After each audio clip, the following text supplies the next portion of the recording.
رسی، قربانی کے جانور کی رسی کا کیا حکم ہے؟ چنانچہ قربانی کے جانور کی رسی صدقہ کر دینا مستحب ہے،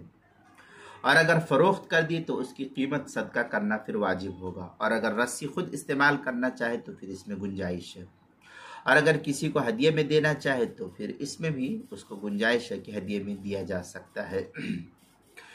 چنانچہ فتاوی ہند میں ہے وَإِذَا ذَبَحَهَا تَصَدَّقَ بِجَلَالِهَا وَقَلَائِدِهَا، فتاوی ہندیہ جلد نمبر 5 صفحہ نمبر 300، بدائع الصنائع جلد نمبر 5 صفحہ نمبر 81، وَيَتَصَدَّقُ بِجِلْدِهَا أَوْ يَعْمَلُ مِنْهُ،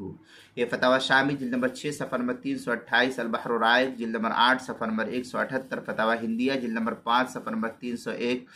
جو مکتبہ رشیدیہ کا چھپا ہوا نسخہ ہے۔ بدائع الصنائع میں وَيَتَصَدَّقُ بِثَمَنِهِ لِأَنَّ الْقُرْبَةَ